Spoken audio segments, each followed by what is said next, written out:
ठीक है। तो जैसा कि हेडिंग देख सकते हैं, टॉपिक है टाइम डायलेशन, ठीक है, दैट इज समय विस्तार की बात कर रहे हैं, ठीक है। काफ़ी इंटरेस्टिंग टॉपिक है, इसके जो रिजल्ट्स है वो और भी ज़्यादा इंटरेस्टिंग है, उन्हें देखने में और भी ज़्यादा मज़ा आता है, ठीक है। तो बात करेंगे टाइम डायलेशन की, थ्योरेटिकल एस्पेक्ट से भी बात करेंगे और इसका मैथमेटिकल डेरिवेशन भी करेंगे। ये स्टार्ट करने से पहले मैं कुछ पॉइंट्स रिमाइंड कराना चाहता हूँ जो मैंने लास्ट टू लास्ट वीडियो में बताया। बेसिकली ये टाइम डायलेशन का कंसेप्ट कहाँ से आया? स्टोरी स्टार्ट हुई थी गैलीलियन ट्रांसफॉर्मेशन से। तो जो हमारे गैलीलियन ट्रांसफॉर्मेशंस थे, अगर मैं मानूं कि अगर हमारा ये गैलीलियन ट्रांसफॉर्मेशन है, जिन लोगों को गैलीलियन ट्रांसफॉर्मेशन का कंसेप्ट पता है, तो हम लिखते हैं गैलीलियन ट्रांसफॉर्मेशन में कि x prime is equals to x minus vt। ये हमारा गैलीलियन ट्रांसफॉर्मेशन का कंसेप्ट है।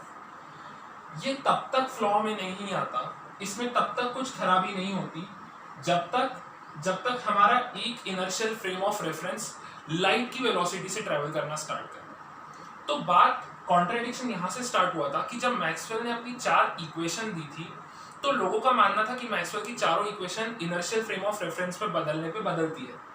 बट व्हेन एल्बर्ट आइंस्टीन ने माइकल फैराडे की इक्वेशन को स्टडी किया, जो कि फील्ड थियरी से ओरिजिनेट होती है, तो ही सेड कि ऐसा नहीं है। गैलीलियन ट्रांसफॉर्मेशन वहां जाके डिसऑर्डरनेस में कन्वर्ट हो जाता है जब कोई हमारा इनर्शियल फ्रेम लाइट की वेलोसिटी से ट्रेवल करने लगे। तो ना गैलीलियन ट्रांसफॉर्मेशन गलत है, ना मैक्सवेल की इक्वेशन गलत थी। What we were needed was some extra transformation.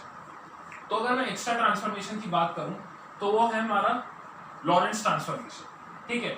अगर उस कंसेप्ट से मैं बात करूं तो x प्राइम को मैं लिख सकता हूं x minus vt upon under root of 1 minus v square बटा सी स्क्वायर, ठीक है। तो ये हमारा होता है लॉरेंस ट्रांसफॉर्मेशन। तो जो हमारी न्यूटोनियन मैकेनिक्स है वो किसी पर्टिकुलर डोमेन तक ही वैलिड है। किसी रोजमर्रा के जीवन में गैलीलियन ट्रांसफॉर्मेशन काफी फिट बैठता है। अगर मैं मानता हूं कि मेरे पास एक फ्रेम है S एंड एक फ्रेम है S प्राइम, ठीक है। अगर मैं उसमें गैलीलियन ट्रांसफॉर्मेशन लगाता हूं, इस केस में जब मेरा S प्राइम जो है किसी नॉर्मल वेलोसिटी से मूव कर रहा है, अगर मैं इस फ्रेम में खड़ा हूं एंड मेरा फ्रेम रेस्ट पे है, S प्राइम एक दूसरा फ्रेम है जो किसी नॉर्मल v वेलोसिटी से मूव कर रहा है। नॉर्मल v वेलोसिटी मतलब जो हम स्पीड इमेजिन कर सकते हैं, जो हमारे सेंसेस से इमेजिन की जा सकती है, एक नॉर्मल स्पीड v की बात कर रहा हूं। अगर मैं इतने वेलोसिटी की बात कर रहा हूं तो गैलीलियन ट्रांसफॉर्मेशन एग्जैक्टली एप्लीकेबल होगा। बट जैसा एल्बर्ट आइंस्टीन ने कहा कि जो मैक्सवेल की इक्वेशन थी वो हर इनर्शियल फ्रेम में सेम थी। What we were needed was some extra transformation, that is Lorentz transformation. क्योंकि जब हम मैक्सवेल की इक्वेशन स्टडी करते हैं तो हमें लाइट का एक मिस्टिक नेचर वहां से बाहर आता है जब हम मैग्नेटिक फील्ड या इलेक्ट्रिक फील्ड की इक्वेशंस को स्टडी करते हैं। तो ये जो लॉरेंस ट्रांसफॉर्मेशन है ये एक एक्स्ट्रा ट्रांसफॉर्मेशन है जो जनरेट किया इसी बेसिस पे। तो अगर इस under root 1 minus v square by c square वाले टर्म को एनालिसिस करते हैं तो वैसे तो ये v बटा सी है। अगर मैं मान के चलूं कि v जैसे रोजमर्रा के जीवन में तो बहुत कम है हमारा c के कंपैरिजन में, दैट इज 3 × 10⁸ मीटर पर सेकंड। उसके कंपैरिजन में v तो कुछ भी नहीं है, ऊपर से ये v बटा c का होल स्क्वायर है। तो ऑलरेडी छोटी क्वांटिटी का स्क्वायर और बहुत ज्यादा छोटी क्वांटिटी होता है, तो रोजमर्रा के जीवन में ये वाला टर्म हम निगलेक्ट करते हैं। तो इसलिए यहाँ से लॉरेंस ट्रांसफॉर्मेशन से दोबारा गैलीलियन ट्रांसफॉर्मेशन प्रूव किया जा सकता है। बट लॉरेंस ट्रांसफॉर्मेशन की क्यों जरूरत पड़ी? जब अगर हमारा v है ये अप्रोच करता है c की स्पीड को, तो ये वाला जो टर्म है ये सिग्निफिकेंट बन जाता है, फिर आप इसको निगलेक्ट नहीं कर सकते। तो लॉरेंस ट्रांसफॉर्मेशन क्या कहता है बेसिकली कि अगर मेरा एक इनर्शियल फ्रेम है s और दूसरा इनर्शियल फ्रेम है s प्राइम जो कि वेलोसिटी से मूव तो कर रहा है बट उसकी गति प्रकाश की गति के वेग से दौड़ रही है, तो हम बोल सकते हैं कि हम लॉरेंस ट्रांसफॉर्मेशन अप्लाई कर रहे हैं। तो ये तो बात पहले जो मैंने बेसिक भी पहले थ्योरेटिकल एस्पेक्ट में कवर की थी कि हम गैलीलियन ट्रांसफॉर्मेशन और लॉरेंस ट्रांसफॉर्मेशन क्यों लें, क्योंकि ये मैक्सवेल की इक्वेशन से कुछ कंट्रोवर्सीज जनरेट हुई थी। लोग मानते थे कि नहीं इनर्शियल फ्रेम चेंज होने पे चेंज होती है, बट ऐसा नहीं है। लॉरेंस ट्रांसफॉर्मेशन कुछ एक्स्ट्रा ट्रांसफॉर्मेशन है जिससे हम लेंथ कॉन्ट्रैक्शन की बात करते हैं, टाइम डायलेशन की बात करते हैं, रिलेटिविस्टिक मास की बात करते हैं, उसी में से आज हम एक रिजल्ट पढ़ने वाले हैं, that is time dilation because of Lorentz transformation. ठीक है, तो यहाँ तक तो आई गेस बात क्लियर होगी कि क्यों हम लॉरेंस ट्रांसफॉर्मेशन यूज करते हैं, गैलीलियन ट्रांसफॉर्मेशन यूज नहीं करते। बल्कि ये भी सही है बट एक पर्टिकुलर डोमेन तक है, जब आप किसी हायर वेलोसिटी की बात करते हो तो वहां जाके ये फेल हो जाता है। ठीक है, तो अब मैं लॉरेंस ट्रांसफॉर्मेशन स्टार्ट करूं उसके पहले कुछ बात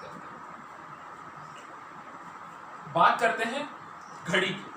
ठीक है, घड़ी की बात करें, क्या कहता है बेसिकली टाइम डायलेशन का कंसेप्ट, कि मान लीजिए एक ब्रांड लेते हैं घड़ी का, टाइटन, चलो टाइटन लेते हैं। ठीक है, 2 घड़ियां हैं मेरे पास टाइटन की। ठीक है, सेम कंपनी, सेम मैन्युफैक्चरिंग, सब सेम, टाइटन की 2 घड़ी।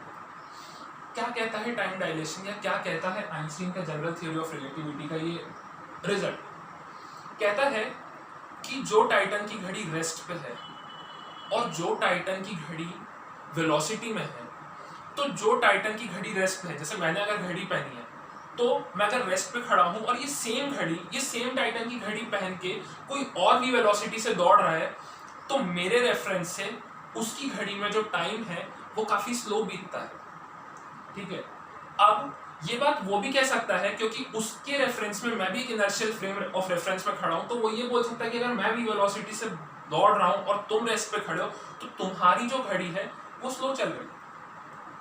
मतलब अगर एक एस फ्रेम से बात करूं और मेरे पास एक घड़ी है बेसिकली, और एक एस प्राइम एक दूसरा फ्रेम है जिसमें सेम घड़ी है बट ये ऑलमोस्ट सी की स्पीड से ट्रैवल कर रही है, तो मैं अपने फ्रेम से बोल सकता हूं कि जो इस घड़ी में जो टाइम का फ्लो है वो धीमा है एज कंपेयर टू मेरी घड़ी। तो बेसिकली बोला जा सकता है जो चलता है वो धीमा है। ठीक है, ये घड़ी चल रही है तो ये घड़ी धीमी है, पर यही सेम चीज ये बंदा यहां देख के बोल सकता है कि भाई मैं चल रहा हूं तो मेरे फ्रेम ऑफ रेफरेंस से तुम्हारी घड़ी धीमे चल रही है। ठीक है, मतलब अगर मैं इस एस प्राइम रेफरेंस से बात करूं तो वो ये क्लेम कर सकता है कि जो एस रेफरेंस में, जैसे जो मैं रेस्ट पे खड़ा हूं, तो वो ये बोल सकता है कि जो तुम्हारी घड़ी में टाइम है वो स्लो चल रहा है एज कंपेयर टू मेरी घड़ी। तो this was a shocking result. मतलब हम आइजैक न्यूटन के टाइम से जानते आ रहे कि टाइम एब्सोल्यूट होता है, ऐसा थोड़ी होता है कि टाइम है रिलेटिविस्टिक है, सबके लिए टाइम का फ्लो अलग है, बट है। तो बेसिकली हमें ये बात तो समझ में आई कि टाइम चेंज होता है, टाइम रिलेटिविस्टिक है, टाइम एब्सोल्यूट नहीं है। किन पैरामीटर्स पे डिपेंड करता है, तो 2, उनमें से आज हम सिर्फ वेलोसिटी की बात करेंगे कि वेलोसिटी का टाइम डायलेशन से क्या अफेक्ट होता है। बेसिकली ग्रेविटेशनल टाइम डायलेशन भी कंसेप्ट होता है। ठीक है, ग्रेविटेशनल टाइम डायलेशन की बात नहीं करेंगे, हम सिर्फ ये देखेंगे कि वेलोसिटी के अप्रोच से टाइम डायलेशन में क्या फर्क है। अब मैं बात करूं कंसेप्ट की, टाइम डायलेशन की, बेसिकली बोलता है समय विस्तार। तो क्या कहता है समय विस्तार? समय विस्तार ये कहता है कि मैं एक इवेंट है जो यहां परफॉर्म कर रहा हूं, इस फ्रेम में रह के परफॉर्म कर रहा हूं, तो कुछ टी समय लगा मुझे वो इवेंट परफॉर्म करने। अब वही सेम इवेंट मैं इस फ्रेम में रह के परफॉर्म करूं जो वेलोसिटी ऑफ लाइट से ट्रैवल कर रही है, तो सेम इवेंट परफॉर्म करने में मुझे अलग टाइम लगता है, या जो टाइम मैं मेजर करता हूं वो अलग होता है एज कंपेयर टू इस टाइम। तो ऐसा कैसे होता है ये हम बात करेंगे थ्योरेटिकल, ये सिर्फ कल्पना है, बट बाकी जो टाइम डायलेशन का सिद्धांत है वो काफी काफी काफी ज्यादा एक्यूरेट है। लाइक इसके ऊपर काफी ज्यादा रिसर्च हो चुकी है एंड इट इज प्रूव्ड कि टाइम डायलेशन का कंसेप्ट एग्जिस्ट करता है। तो देखते हैं कि इसको कैसे डिराइव किया जा सकता है।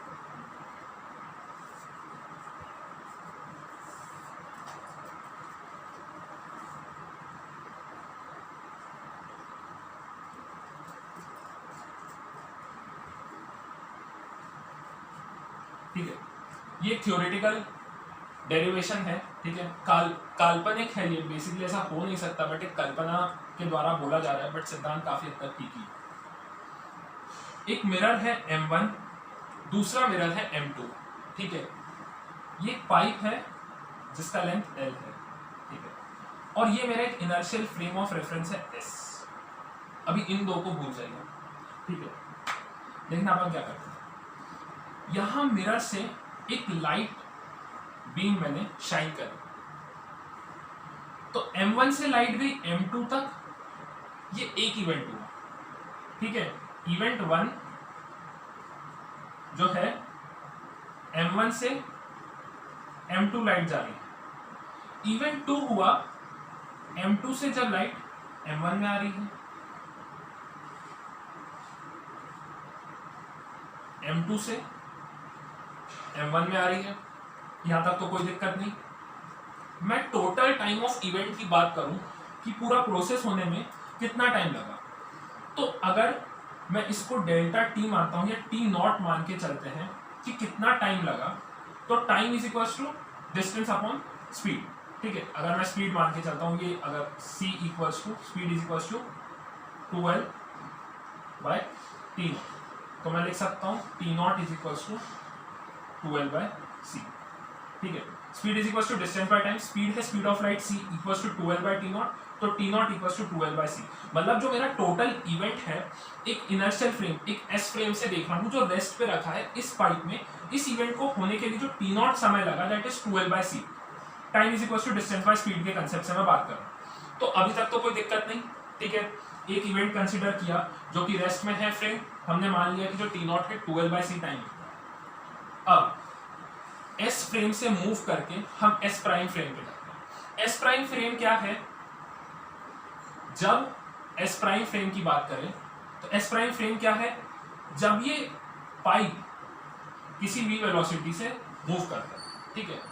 अब मान लेते हैं एस प्राइम में यहां से लाइट को यहां तक जाने में t1 समय लगता है, ठीक है। t1 समय की बात करते हैं, यहां देख रहा हूं t1 लिखता हूं, t1 समय लगता है इस लाइट को यहां से यहां तक जाने में। तो t1 में ये पाइप कहां से कहां तक जाएगा, दैट इज अगर v वेलोसिटी से ट्रेवल कर रहा है तो v इंटू t1 ये डिस्टेंस से ट्रेवल करेगा बेसिकली t1 समय में जब तक लाइट यहां पहुंचेगी, ठीक है। और ये डिस्टेंस ऑलरेडी l है, तो s प्राइम में बेसिकली लाइट ने कितना डिस्टेंस ट्रेवल किया, m1 से निकल के m2 तक। अगर मैं यहां से डिस्टेंस खींचूं तो ये l लेंथ है, ये v इंटू t1 डिस्टेंस है, तो कितना पाथ कवर किया t1 सेकेंड में लाइट ने, तो that is nothing but l square plus vt1 square. तो इतना डिस्टेंस ट्रेवल किया t1 सेकेंड में लाइट ने बेसिकली, क्योंकि अब हमारा जो एस प्राइम फ्रेम है वो v वेलोसिटी से मूव कर रहा है, ठीक है। अब ये m2 मिरर पे हिट हुआ, दैट इज हमारा इवेंट 1 था m1 से m2 जाने का, तो m1 से m2 जाने में इसने अब की बार डिस्टेंस ट्रेवल किया l square plus vt1 square. v क्या है, v वो वेलोसिटी है जिससे हमारा s प्राइम मूव कर रहा है, ठीक है। अब हमारा इवेंट 2 था m2 से m1 आने के लिए, तो हम देखेंगे दोबारा, तो m2 से m1 आने के लिए सेम वही कंसेप्ट, ठीक है। यहां मिरर 2 पे हिट किया, ठीक है। और ये और दोनों सिमेट्रिकल है क्योंकि सेम डिस्टेंस है, सेम स्पीड मान के चल रहे हैं, जिससे एस प्राइम मूव कर रहा है, कांस्टेंट वेलोसिटी से मूव करा रहे हैं हमारे फ्रेम को, ठीक है। तो अब बात करते हैं कि बेसिकली लाइट ने कितना डिस्टेंस ट्रेवल किया, l square plus vt1 square. और हम जानते हैं डिस्टेंस क्या होता है, स्पीड इनटू टाइम। तो स्पीड क्या है लाइट की, c, कितने टाइम में ट्रेवल किया था, t1 टाइम में, ठीक है। तो c इंटू t1 में इतना डिस्टेंस इसने ट्रेवल किया, that is l square plus vt1 square, ठीक है। अब बेसिकली हमें t1 निकालना है कि m1 से m2 जाने में कितना समय लगा। हमने माना था m1 से m2 जाने में यहाँ कुछ समय लग रहा था जब हमारा फ्रेम रेस्ट पे था। अब यहाँ से हम t1 डिराइव करने की कोशिश करेंगे, ठीक है। तो अब t1 डिराइव करेंगे तो हम खोल देते हैं, स्क्वायर कर देते हैं, l square plus vt1 square is equals to ct1 square, ठीक है।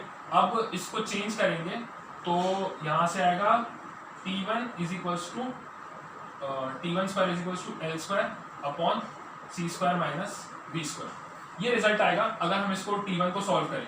तो यहाँ से अगर हम t1 को देखें तो t1 आया l upon under root of c square minus v square, ठीक है। तो t1 कितना समय था, t1 वो समय है जो m1 से m2 जाने में लगा, ठीक है।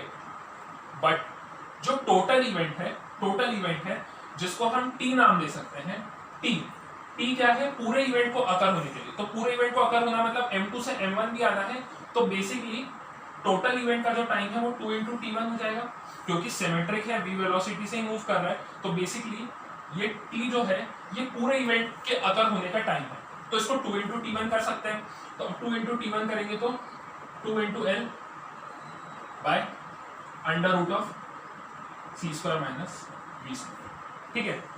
अब यहाँ से c² कॉमन निकाल लेते हैं, तो ये आ गया 12/c 1 - v²/c², ठीक है।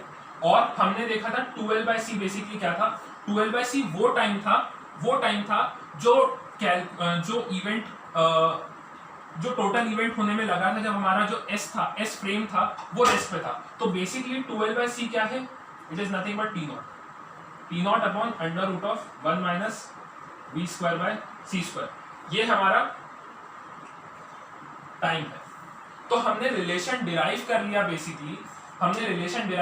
बेसिकली, कि जब हमारा s प्राइम जो फ्रेम है वो किसी v वेलोसिटी से अगर मूव कर रहा है, तो बेसिकली उसमें इवेंट होने का टाइम t, और ये t0 वो टाइम है जो हमारा s फ्रेम जो है रेस्ट पे था, ठीक है। तो basically t = t0 upon √(1 - v²/c²), ये इसका पूरा डेरिवेशन। फिर से देखा जाए तो टोटल इवेंट जब हमारा पाइप रेस्ट पे था तो उसको t0 समय लगा, एक कुछ t आर्बिट्ररी टाइम मान के चलते, दैट इज 12/c का समय लगा। ये वो टाइम है जब हमारा फ्रेम 1 रेस्ट पे था। फिर हमने फ्रेम को कुछ v वेलोसिटी से मूव कराया, तो जो इवेंट को होने में टाइम लगा दैट इज t, एंड ये रिलेशन है t और t0 का, एंड इससे साफ तौर पर जाहिर होता है कि t और t0 सेम नहीं है। अगेन ये कब सेम हो सकते हैं, अगर मैं इसको मिटा के ठीक से लिखता हूं इसको,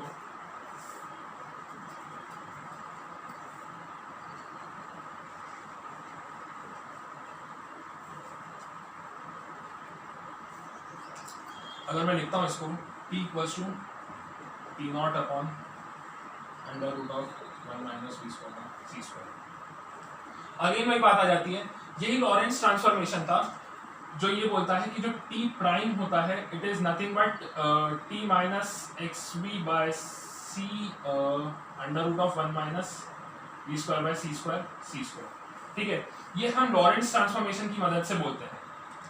बट अगर मैं बात करूं इसकी, तो इसको ध्यान से देखें, तो अगर v मेरा बहुत स्लो है, जो मैं नॉर्मल, जिसमें हम गैलीलियन ट्रांसफॉर्मेशन, जिसमें हम classical mechanics, Newtonian mechanics apply करते हैं अपनी, तो उसमें v काफी छोटा होता है, एंड वही फिर से पॉइंट आता है कि v/c ऑलरेडी बहुत छोटा है, उसका स्क्वायर करेंगे तो और भी छोटी क्वांटिटी है, तो ये टर्म निगलेक्ट किया जा सकता है। तो इसलिए रोजमर्रा के जीवन में टाइम डायलेशन का कंसेप्ट नहीं देखा जाता।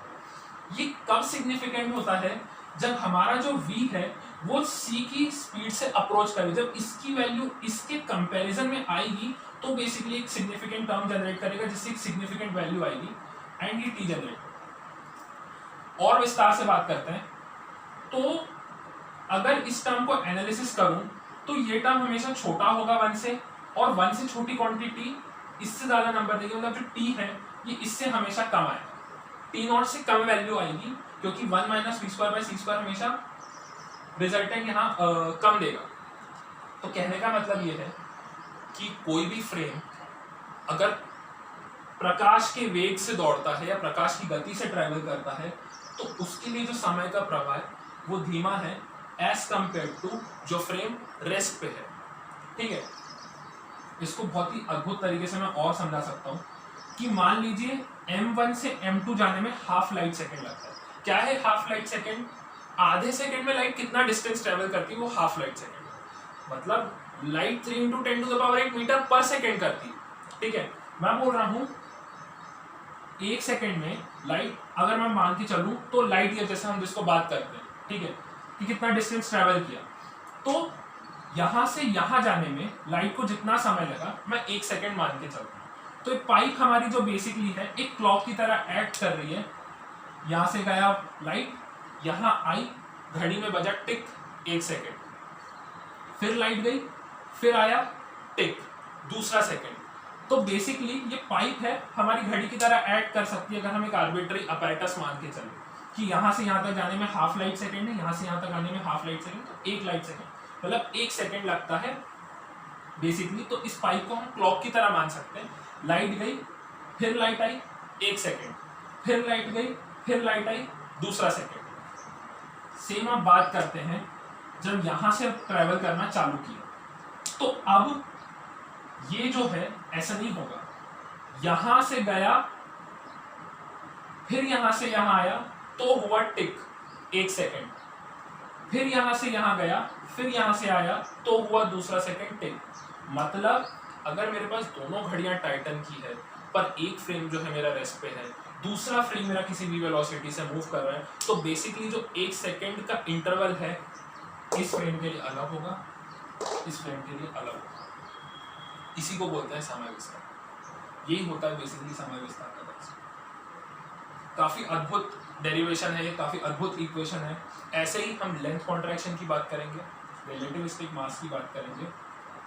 नेक्स्ट वीडियो इससे भी शानदार होने वाला है। नेक्स्ट वीडियो में मैं सीधा जनरल थ्योरी ऑफ रिलेटिविटी की इक्वेशन खोल दूंगा, मतलब पूरा मैथ्स की बात करेंगे हम, बेसिकली पूरा रिचीज कर्वेचर, टेंसर क्वांटिटी, और हम पूरे पैरामीटर्स की बात करेंगे रिलेटिविटी की इक्वेशन। ठीक है, हम डिस्कस करेंगे कि कैसे mathematically space time curvature form होता है एंड कैसे मास, एनर्जी, मोमेंटम, प्रेशर डिफाइन होता है। एक थ्योरी ऑफ रिलेटिविटी की इक्वेशन से हम बाकी 10 रिलेटिविटी की इक्वेशंस को डिराइव करने की कोशिश करेंगे, और काफ़ी अद्भुत होने वाला है, काफ़ी मज़ा आने वाला है थ्योरी ऑफ रिलेटिविटी की इक्वेशन देखने के लिए। तो नेक्स्ट वीडियो के लिए वेट करें। Next video general theory of relativity की equation. Thank you so much.